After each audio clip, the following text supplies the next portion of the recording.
Hello guys, welcome to my YouTube channel Deshit. मेरा नाम शिवानी और मैं आपके लिए लेके आई हूँ हमारे भारत देश के इतिहास से जुड़ी बहुत ही रोमांचक कहानियाँ।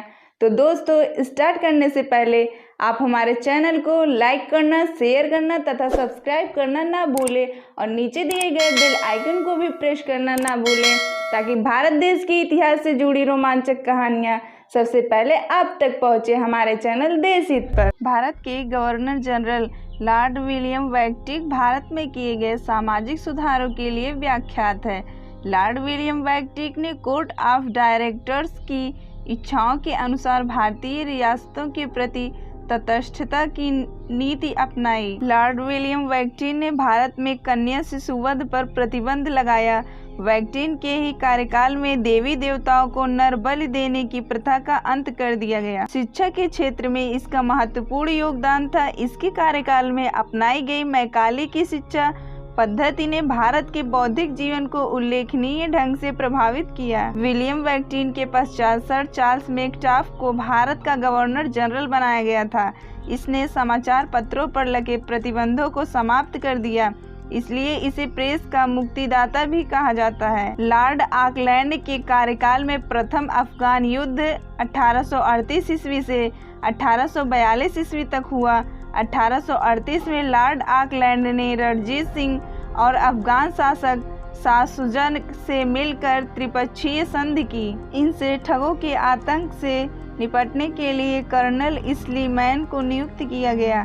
लॉर्ड विलियम वैक्टिक के कार्यकाल में 1829 में सती प्रथा का अंत कर दिया गया। लॉर्ड एलनबरो के कार्यकाल में प्रथम अफगान युद्ध का अंत हो गया। इसके कार्यकाल की सर्वाधिक महत्वपूर्ण घटना 1843 में सिंध का ब्रिटिश राज में विलय करना था। लॉर्ड ऑकलैंड को भारत में शिक्षा एवं पाश्चात्य चिकित्सा पद्धति के विकास और प्रसार के लिए जाना जाता है। लॉर्ड ऑकलैंड के कार्यकाल में बम्बई और मद्रास मेडिकल कॉलेजों की स्थापना की गई। इसके कार्यकाल में शेरशाह सूरी द्वारा बनाए गए ग्रैंड ट्रंक रोड की मरम्मत कराई गई। लॉर्ड हार्डिंग को प्राचीन स्मारकों के संरक्षक के लिए जाना जाता है। इसके स्मारकों की सुरक्षा का प्रबंध किया। लॉर्ड हार्डिंग ने सरकारी नौकरियों में नियुक्ति के लिए अंग्रेजी शिक्षा को प्राथमिकता दी। इसके कार्यकाल में भारत में दास प्रथा का अंत कर दिया गया। लॉर्ड हार्डिंग के कार्यकाल में आंग्ल सिख युद्ध 1845 में हुआ, जिसकी समाप्ति लाहौर की संधि से हुई। ये साम्राज्यवादी था, लेकिन इसका कार्यकाल सुधारों के लिए भी विख्यात है। इसके कार्यकाल में 1851 ईस्वी से 1852 ईस्वी में द्वितीय आंग्ल बर्मा युद्ध लड़ा गया। 1852 ईस्वी में बर्मा के पीगू राज्य को ब्रिटिश साम्राज्य में मिला लिया गया। लॉर्ड डलहौजी ने व्यक्तिगत के सिद्धांत को लागू किया। व्यक्तिगत के सिद्धांत द्वारा ब्रिटिश साम्राज्य में मिलाए गए राज्यों में सतारा 1848, जैतपुर व संबलपुर 1849, बघाट 1850, उदयपुर 1852, झांसी 1853, नागपुर 1854 आदि थे। लॉर्ड डलहौजी के कार्यकाल में भारत में रेलवे और संचार प्रणाली का विकास हुआ। इसके कार्यकाल में दार्जिलिंग को भारत में सम्मिलित कर लिया गया। लॉर्ड डलहौजी ने 1856 में अवध के नवाब व कुशासन का आरोप लगाकर अवध का ब्रिटिश साम्राज्य में विलय कर लिया। भारतीय राष्ट्रीय आंदोलन भारतीय इतिहास में लंबे समय तक चलने वाला एक प्रमुख राष्ट्रीय आंदोलन था। इस आंदोलन की औपचारिक शुरुआत 1885 ईस्वी में कांग्रेस की स्थापना के साथ हुई थी। भारत के राष्ट्रीय आंदोलन को 3 भागों में बांटा जा सकता है। पहला है प्रथम चरण।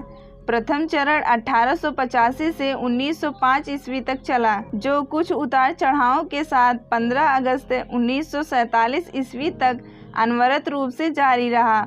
वर्ष 1857 से भारतीय राष्ट्रवाद के उदय का प्रारंभ माना जाता है। राष्ट्रीय साहित्य और देश के आर्थिक शोषण ने भी राष्ट्रवाद को जगाने में महत्वपूर्ण योगदान दिया।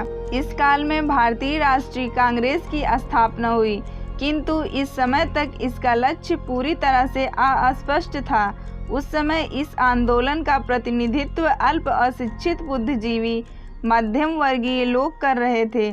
यह वर्ग पश्चिमी की उदारवादी एवं अतिवादी विचारधारा से प्रभावित था। 1885 ईस्वी में भारतीय राष्ट्रीय कांग्रेस की स्थापना के साथ ही इस पर उदारवादी राष्ट्रीय नेताओं का वर्चस्व स्थापित हो गया। तत्कालीन उदारवादी राष्ट्रवादी नेताओं में प्रमुख थे दादा भाई नौरोजी, महादेव गोविंद रानडे, फिरोजा शाह मेहता, सुरेंद्र नाथ बनर्जी, दीन शाह वाचा, व्योमेश चंद्र बनर्जी, गोपाल कृष्ण गोखले, मदन मोहन मालवीय आदि थे। कांग्रेस की स्थापना के आरंभिक वर्ष 20 में उनकी नीति अत्यंत की उदारवादी थी। उदारवादी नेताओं का मानना था कि संवैधानिक तरीके अपनाकर ही हम देश को आज़ाद कर सकते हैं और द्वितीय चरण 1905 से 1919 ईस्वी तक चला। इस समय तब तक भारतीय राष्ट्रीय कांग्रेस काफ़ी परिपक्व हो गई थी तथा उसके लक्ष्य एवं उद्देश्य स्पष्ट हो चुके थे।